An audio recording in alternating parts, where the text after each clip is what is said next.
president of the wow, my voice. Did you like that? Now I lost my train of thought. I'd like to welcome any guests that have joined us today. And if you're interested in membership, you can go to columbus.issa.org.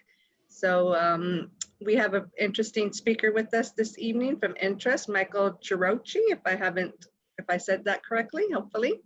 And along with him is from Interest is Paul Cassarino and Jeff Kerpix, but I don't think Paul is able to make it today. Michael's topic for tonight will be protect your keys or don't bother encrypting your data. And I'll let Michael do a little intro and his presentation. Thank you, Michael, for joining us. Sure, my pleasure. As Loretta said, my name is Michael Ciarochi. She didn't miss my name by too much at all. And I work with Entrust and Data Protection Services, which it basically means we build hardware security modules, cryptographic modules, that's what the government refers them to. Jeff Kerpix, who's also on the phone, is our regional sales manager. We cover the Southeast US. I am his SE, or as they say in Entrust, a technical sales consultant. I'm not sure I'm used to that name yet. But yes, really today what we're doing, let me get my screen. Am I sharing my screen? No, I'm not sharing my screen. Not yet. Am I? Nope. Yeah, we might want to do that. Host disabled participant screen sharing. So if we could get that. I just made you co-host, so see if that'll let you do it. It does. Now I have to find the screen. I think this is it. So you should see Entrust and my name down at the bottom. Is that correct? Not yet. Not yet. Oh, there's a share button. I'm not a Zoom There you go. Expert by any means, although Jeff and I use any and all forms of communication these days, it seems like. Anyway, so I'm going to give you a quick background of where our company that builds hardware security modules came from. encipher Corporation was founded in the United Kingdom in the late 1990s. Built a better mousetrap is basically what it amounts to, but I don't need to talk about that tonight. We were purchased by Thales. eSecurity remained so for a number of years, and very recently Thales purchased Gemalto, who happened to own our biggest competitor. So the SEC and the European Commission said, no, you got to sell one of them. So they carved us out because it was the easiest. We belong to Thales. And so we end up being picked up by Entrust Data Card. And Entrust Data Card simply renamed themselves to Entrust, and they renamed us to Data Protection Services. So that's who we are, but what we do is still the same thing.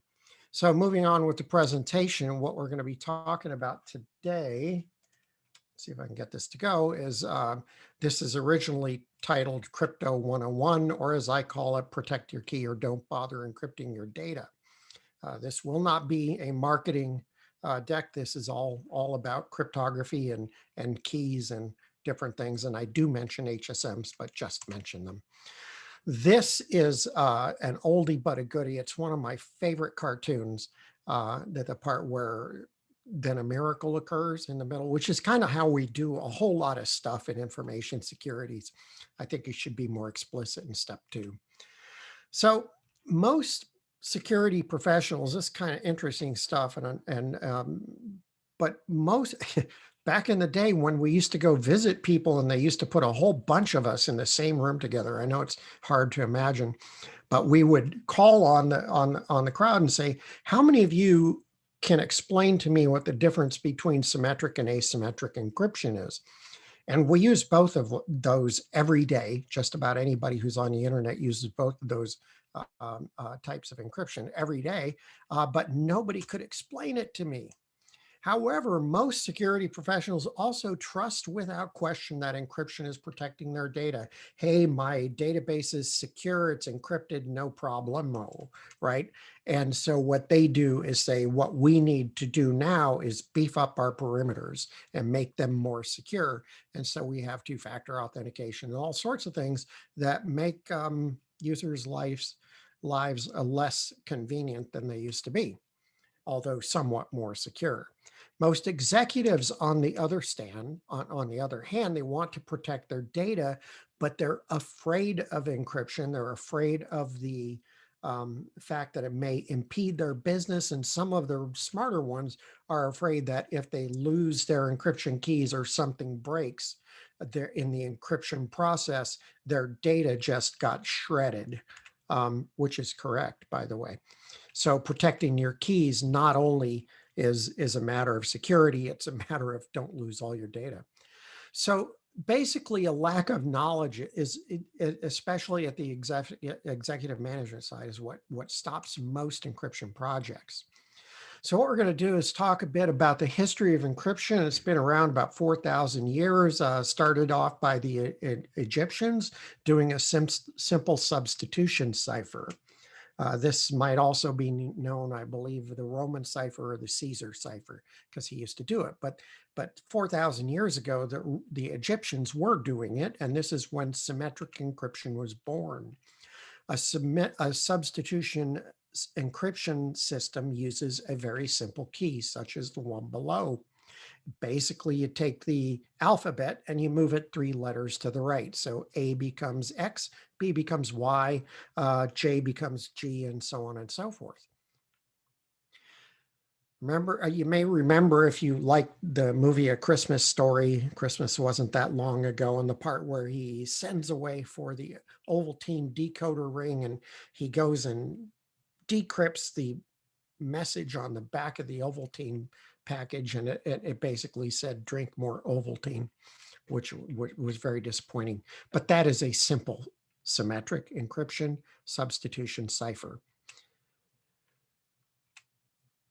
Substitution ciphers, the keys is symmetric in that the key used to encrypt the data is the same key that is used to decrypt the data. It's very easy to implement.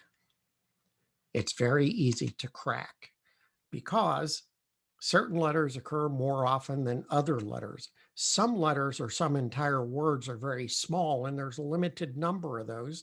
And when you start with those, you can sort of get a head start by figuring out whether it's the letter or the word to, of, and that gives you, you find out the substitution, you apply it through the whole message. And as you pick up more and more letters, it becomes easier to decrypt. So you can see that it's very simple to decrypt, especially with computer resources that we have today. It's notable that letters don't need to be substituted with letters. In some cases, it's numbers. Morse code, dots and dashes represent letters, and in some cases, graphics can represent letters as well.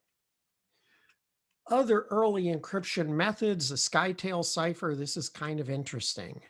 What was the key to the Skytail cipher? The key was the diameter of a stick. You just wrap the ribbon around the stick and it decrypts itself. So how do you protect that key?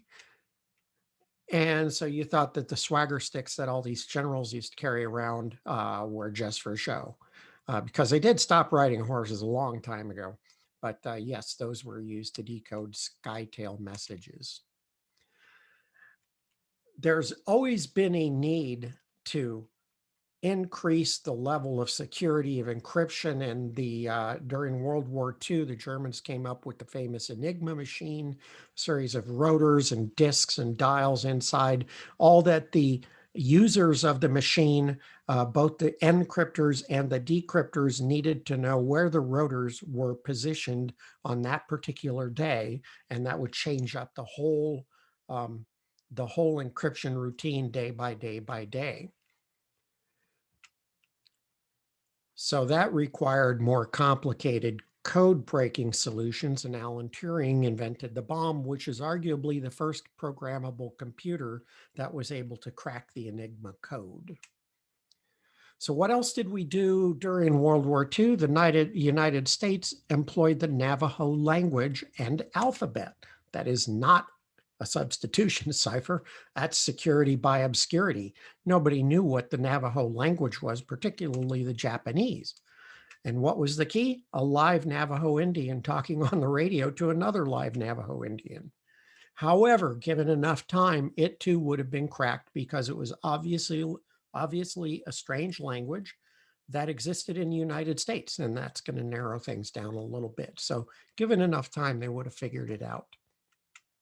One of the most important keys ever discovered was the Rosetta Stone. There were Egyptian hieroglyphics on the top, Demotic, which is a more modern version of Egyptian in the middle, and Greek at the bottom. We could read the Greek. People still spoke Greek at the time they discovered this, but it took a long time and some serious code breaking to figure out how to translate the Greek text in the bottom to the Demotic. Then they figured out the Demotic and were able from the Demotic code to decipher Egyptian hieroglyphics. And that only took us about 1,000 years to figure out, but that is a great key. And today we can decrypt ancient Egyptian hieroglyphics. So how important are keys? And so let's ask Mary, Queen of Scots. This is a little historical reference. Queen Elizabeth, Mary, Queen of Scots, was plotting to kill Queen Elizabeth, and Queen Elizabeth found coded messages between Mary and her hired assassins. She actually intercepted one of the carriers of this message, one of these messages. Initially, Elizabeth did not have the key, but eventually, through the use of enough torture, I think she got the key from the carrier, and Mary, Queen of Scots, was executed based on Queen Elizabeth's ability to decrypt the message. So she was beheaded. That is what you would call a very important key, which brings us to the next question about Mary, Queen of Scots. Which was more important to Mary, the message or the key that protected those messages? It was actually the key. If the key had been kept safe, she would not have been killed in that particular way anyway. As we move forward to the 70s, computers got bigger and better. Not that big. That's an old Apple Lisa. Is that a Lisa? I never bothered to look real close at that picture. Anyway, but yeah, I'm dating myself, aren't I? Anyway, NASA developed the data encryption standard, DES. Some of you may know that. More commonly referred to these days as triple DES, which is basically the same encryption done twice or three times using 2 or 3 keys. But the age-old issue of key distribution needed to be solved. Intercepting the keys was still a danger. So now Whitfield Diffie and Martin Hellman come into play, and they invented what they called a Diffie-Hellman key exchange. It's a symmetric key exchange that was written around 1975. Common symmetric encryptions are AES, which is in common use today, DES, which is DES and triple DES, common in the financial industry still today in widespread use. So how do we get the key from one side of a communication channel to the other? So let's meet Alice and Bob, and Alice wants to send Bob a secret message. So what Alice does is she has a secret key that she puts inside a box, and this is a metaphor, by the way, and she locks the box with the key inside of it using a different key to unlock the padlock. She sends the locked box to Bob.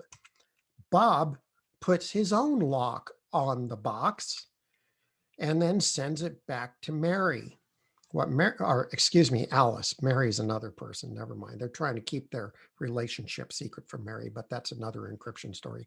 Anyway, so Alice then takes her key off the box and sends it back to Bob. Now the box only has Bob's lock on it, so he unlocks the box, opens it up, and takes out the secret key. And now Alice and Bob can exchange secure messages. Unfortunately, Diffie-Hellman is not that simple, pretty close, but not that much. Symmetric encryption uses modular arithmetic, where 9 plus 8 equals 5. Some people look at that and frown. In mod 12, it's like it's 9 o'clock in the morning and somebody says, call me back in 8 hours. You say, okay, that'll be 5 o'clock.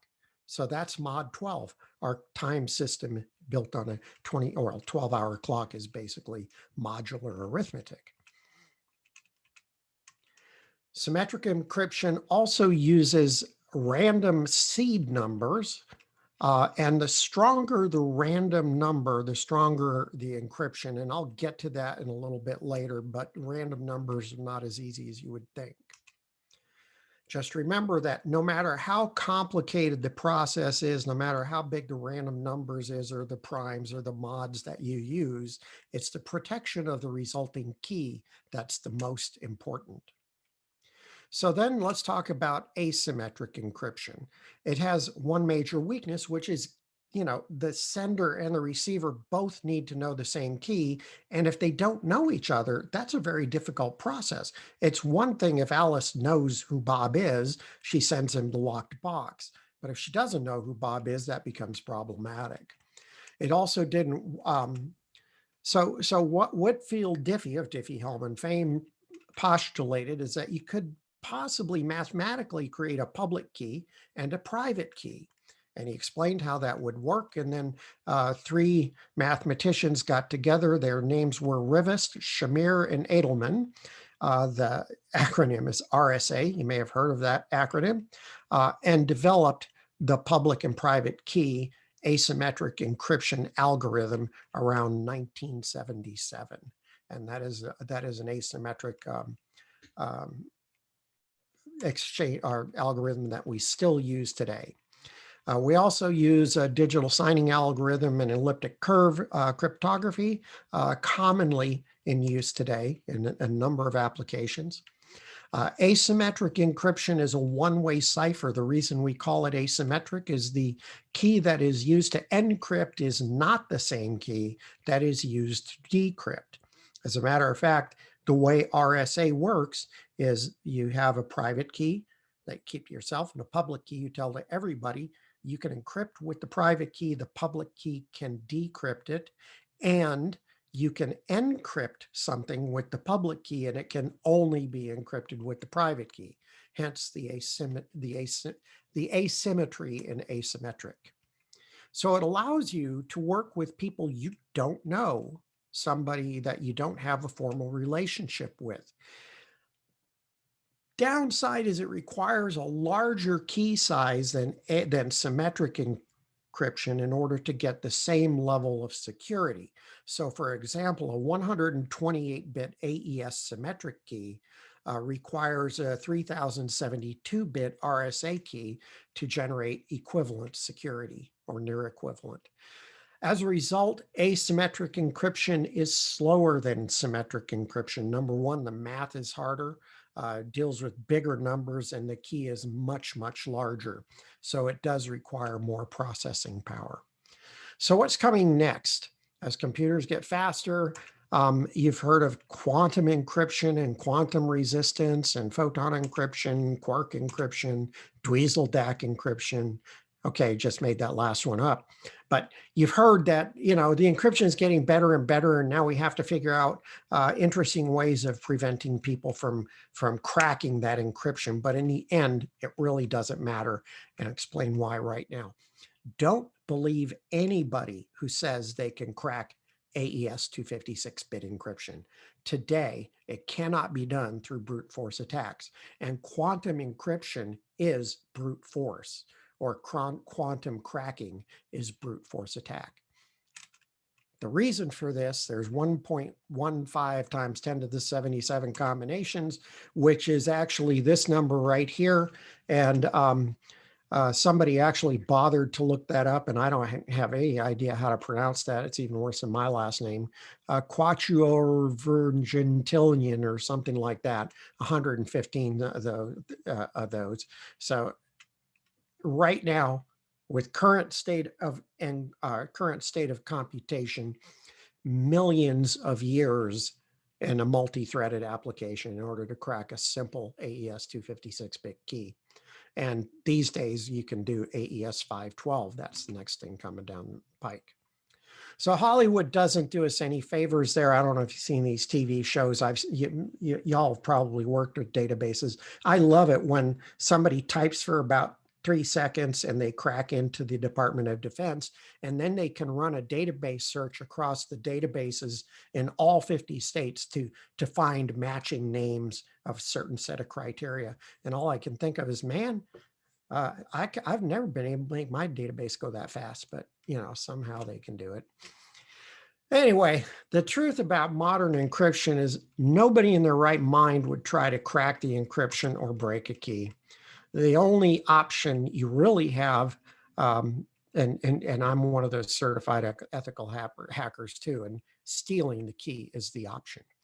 As encryption gets better and computers become more powerful, the only thing that matters, full stop, is protecting the key, because it doesn't matter how good the encryption is. If you got the key, you got the data. So how do you protect your keys? And this is where I come in and put in, this is a plug for my entire industry. You put your keys in a hardware security module. To the NIST folks out there, that's also a cryptographic security module. These devices are specifically designed and certified to create keys and protect them.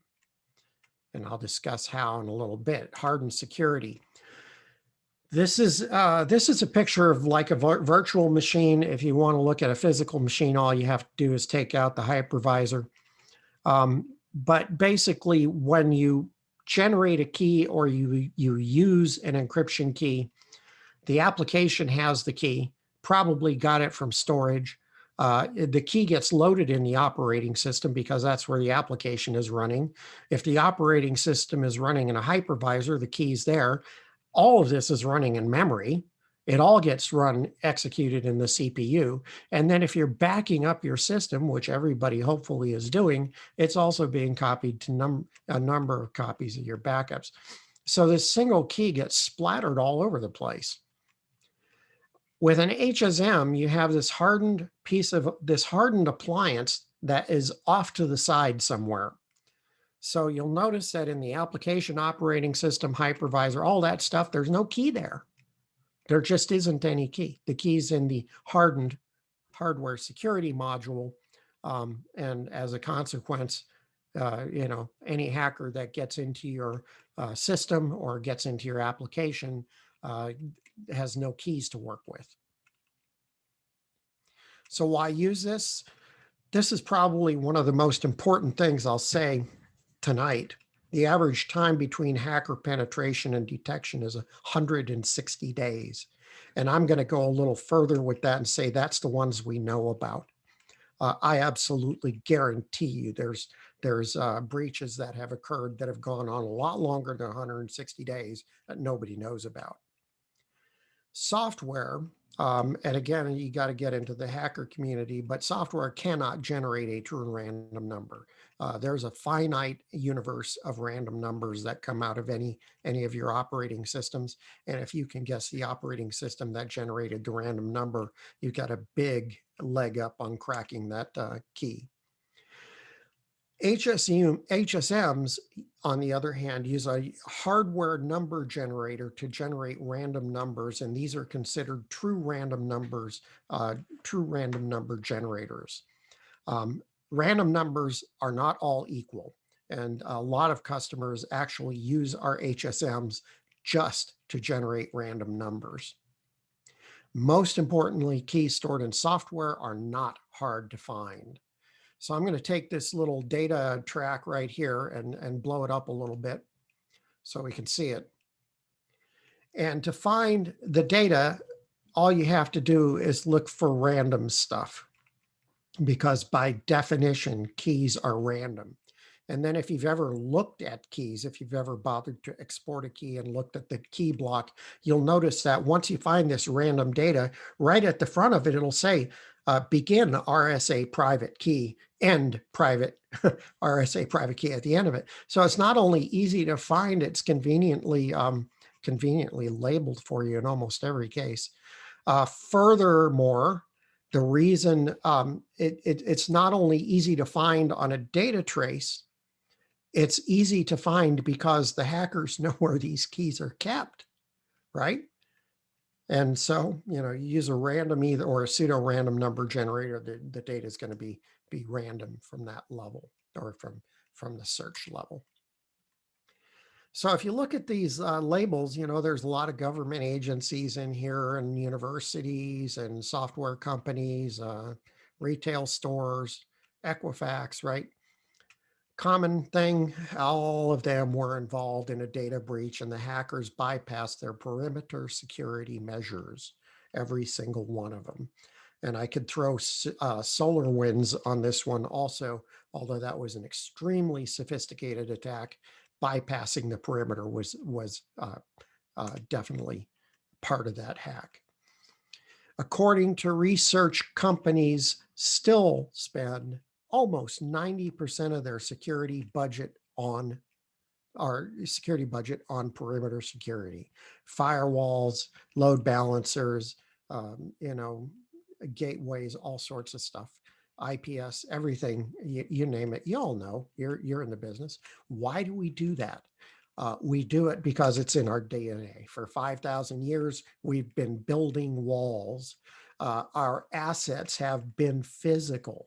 It's only the last 70 years or so that the assets have been intangible, what we call intellectual property today. So such a small portion of our recorded history has been spent in this digital digital age. And so now we get to the point where in order to fix this, we just pretty much need to reprogram our DNA. So that's going to take a couple more years. That's sarcasm. So let's look at this another way. If a burglar wants to break into your house, and as you know, security is very similar from physical security to logical security to information application, all that. The burglar doesn't necessarily start out by breaking the window. The chances are good they're going to try the door first, right? Because if it's unlocked, just walk in. But if the door is locked, what's the next thing? Try to find the key. Where are you going to go? You're going to check under the mat, on a flower pot, over the lintel. Look for a suspiciously innocent looking rock that looks like the one you bought at Walmart to hide your keys. All that stuff. Burglars know this, but they'll always check under the mat. Without an HSM, remember the keys were splattered all over that system, and that's like, without an HSM, it's like hiding your encryption keys under the mat. And everybody knows to look under the mat, and everybody knows where the key stores are. It's well-known information. All the hackers know it. And the reason it's well-known is because the applications that use the encryption need to get to the keys. So it's well-known. But here's the thing. Don't forget that the hacker has 160 days to find these keys and the doors that they open.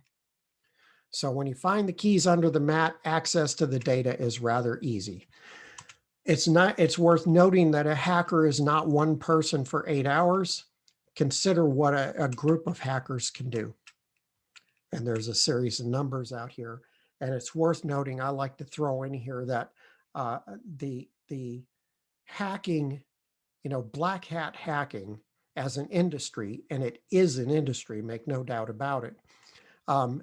That industry is a $4 trillion a year industry. They have more resources than you do, because we don't have any $4 trillion a year businesses out here. But so they have, they can throw 5 or 10 people at this, and they don't necessarily work 8 hours a day, right? So once you have the keys, you find all these keys. Now it's a matter of figuring it out. Marvin, the janitor, it's like each key isn't in, you try each key in each encryption lock. It doesn't take a lot of time. So trying 10 keys per minute with 100 keys on it would take a hacker less than 1 day to try them all.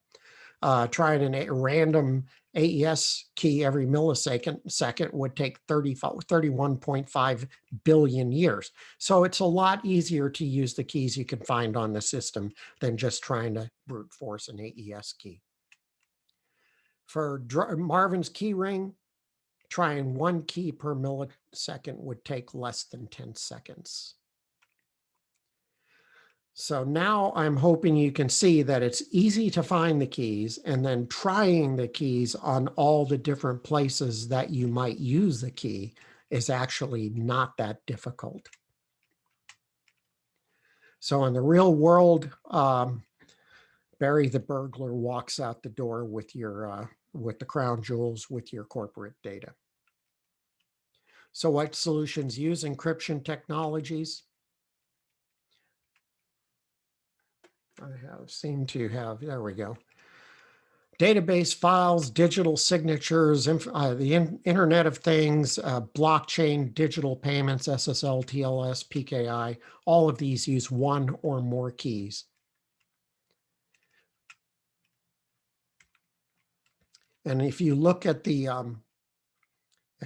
this particular wheel, you'll see on the outside a number of disciplines like security analytics, cloud, database, privileged access management, payment security, web applications, all that good stuff. And you'll see a few names you might recognize in there. F5, McAfee, Microsoft, Entrust Data Card. I'm pretty sure I've heard of them too. We use these things. HID, CyberArk. All these guys keep secrets, and those secrets need to be protected and can be protected inside an HSM. These are all HSM compatible software companies that can interface with not only our HSMs, but our competitors' HSMs as well, with good reason. So let's review. Symmetric encryption, sender and receiver use the same key. It only works if both parties are known to each other. Getting both parties to agree on the key has always been a weak link, but it is the strongest and fastest encryption on the planet. Asymmetric encryption, the key used to encrypt is different than the key that is used to decrypt. You use this if you don't know the other party on the system. You need to use longer key lengths to get similar protection that you would get from a symmetric key, and it is much, much slower than symmetric encryption. So in conclusion, corporate perimeters are too complicated and cannot be secured. You can only make it better. You can't make it proof. You need to focus on securing data and verifying authentication. It is much more effective than securing the perimeter. Stop relying on the walls. That reminds me of a hacker seminar I went to, and the guy said, us hackers these days are like cavemen breaking down mud huts with clubs. Someday, just like today, when they build something, you can knock down one component of the building and the whole building doesn't fall down. So the idea is you don't over rely on one thing. You build the security into your entire infrastructure. Anyway, in order to get to that point, we need to reprogram our DNA. Despite what Hollywood keeps telling us in movies, we can't break encryption these days. The only option is to find and steal the key. Don't leave your keys under the mat. Don't do it at home. Don't do it at work. Protect those keys at all costs and don't let this happen to you. So thank you very much. That's pretty much the end of the presentation. And now you know more than 98% of security professionals. That's not an official number, but that's what we've seen. And now you can be a hit at your next party by talking about asymmetric and symmetric encryption. A great presentation, Michael. Thank you very much. Do we have any questions?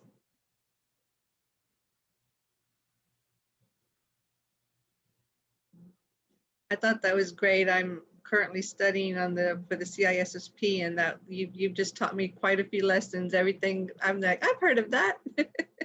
Yeah. So that's good coverage there. So earlier it was mentioned about random number generators and generating a random key. So with the cloud and everything moving in that, or not everything, but a lot moving in that direction, HSMs and private keys and those types of things seem like they're going to be more and more or less and less random. What is the idea behind that and that random generation in the cloud of crypto keys and such? Well, that's really fascinating. Actually, Jeff and I are quite busy in the cloud. So the answer is all the cloud providers use HSMs like bandits. I mean, seriously, there's a lot of HSMs out there. So they protect their own data, not only from themselves, but they protect it from customer to customer. In addition, there's a program that all of the cloud providers enforce, or I shouldn't say enforce, they don't enforce it. One of the things you can do is say, hey, I would like to encrypt my data, say in your S3 bucket or something like that up in AWS. And you say, yeah. And they say, okay, well, give me a passphrase. So you type in a passphrase and it encrypts it to that passphrase. That's your key. That's pretty weak, because it's only as strong as your passphrase. But you can also, they have what they call the bring your own key, where you can use an HSM to generate a key and then load that very high quality key up into the cloud. And pretty much all the cloud providers support that. I'll go so far because this is just simple truth. Microsoft Azure and Office 365 takes it one step further, and they allow you to use your HSM on-prem and generate a key on your premise. So you have a key server where you are, and then you have Office 365, you send your high quality key to Office 365, right? And it encrypts your data that's up in the O365 cloud. One of the problems with that, we have a number of financial and legal entities that we work with. Their concern is blind subpoenas. Somebody can actually subpoena the cloud provider for data. And since they've got the key, they can decrypt the data and provide it to whoever has, issued the subpoena. So to protect themselves from that, you can use a double key encryption where you have a key on premise, you have a key up in the cloud. So, and in this case, like I said, it's an Office 365 offering. They encrypt it with your high quality key that you generated in the HSM. And then you have another key on your premise that basically you can encrypt the data before you send it up to O365. An additional benefit to that is in Microsoft Office, it takes advantage of the rights management that's built into the Office applications so that you can further, in a granular fashion, distribute and protect those documents internally as well. So the answer is HSMs are a big hit up in the cloud for precisely the reason you're thinking, which is I'm putting all my data up there. How do I protect it? And so those are a couple ways that you do that. And Nigel, from an AWS perspective, it's the same. From me working with encryption at AWS as well, it's very similar. Yep. Same concepts. Yeah, we do it with all the cloud vendors, and I some of the prefer to cloud generate all my keys with NSA, so they just could have it right off the bat. NSA. Oh yeah, I get it. Never mind. Thank you. I was a little slow there. I was going to say, who on earth would have them generate a key? Never mind. You'd be surprised how many people. Silly me. You'd be surprised how many people come to the cloud and ask the same thing. We want to use HSMs, especially when you get into payments, really sensitive data, things that they have to meet compliance for. So. Well, you Right. look at markets like we're getting more and more dependent on cloud services, but then you end up with billions of dollars of industry all with those private keys are critical. I look at something like Coinbase, for example, something that is a multi-billion-dollar company that has multi-billion dollars worth of assets, and if they get stolen, they're gone. Yeah, ruh-roh. Mhm. Right. So I look at a company like that and think, well, if they're moving to the cloud, they're going to want layers and layers and layers of this key encryption. But then there's also the availability, but that's a whole other thing. But they're just probably scared to death of somebody getting access to their keys for their encryption. So Oh, yeah. interestingly though, Mike, where you were talking about, not relying on the walls, Nigel, a lot of the cloud security is trying not to rely on just the walls and Right. layering in that security. So you don't have to encrypt it multiple times, that you can have that lockbox and you've got layers of security built in. It's not just one place. And it's interesting to see security in the cloud versus on-prem because it's available to you and you have the capabilities to use as you need to. Pay for what you use rather than paying for all this infrastructure that you only lose a little bit of. And then it doesn't scale later. So a lot of the cloud infrastructure actually is really good with security in comparison to what can be done on-prem just due to scale. Right. And again, I'll just say generically, all of the HSM manufacturers provide HSM as a service, including us, right? And we like to think we're better. We operate really well in a hybrid environment. Most of the others don't, and there's reasons for that I won't go into here, but if you're interested, give us a call.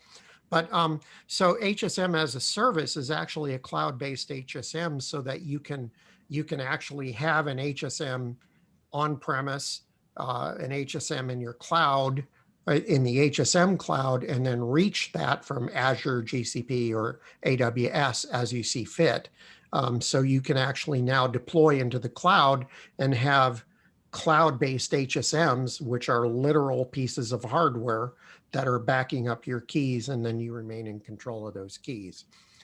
In addition to that, you can rent an HSM from the cloud provider, all three of them, except when you do that, they own the keys instead of you owning the keys.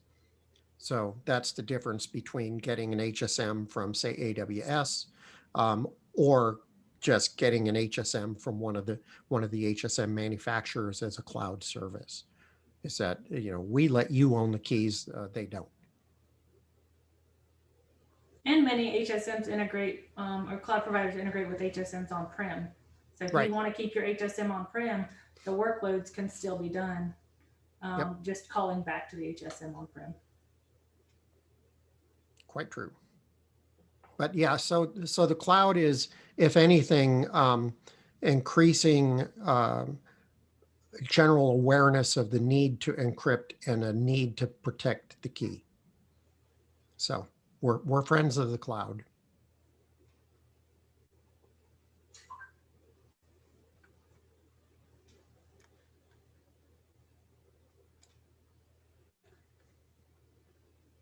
Anything else? No, y'all did a great job. Yep, great. Thank you. Appreciate it. Well, thank you. Thank you for presenting for us today. Yep. Thanks, everybody. If you have follow-on questions, obviously you can get to us through Loretta, and Right. we're happy to provide any follow-up answers that may come about. So we appreciate you guys allowing us to present tonight. Thank you. And Thank as I said, if you do want to get in contact with them, just email president@columbus.issa.org and I can provide you with their contact information. So I'd like to thank everyone for joining us this evening. And our next ISSA meeting will be March 18th at 5:30. So we hope you're able to join us then too as well. So once again, I'd like to thank Mike and Jeff for presenting, and we really appreciate you. Thank you. Providing us with information. Great job, Mike. Yep. Well, thank you. Awesome. Yep.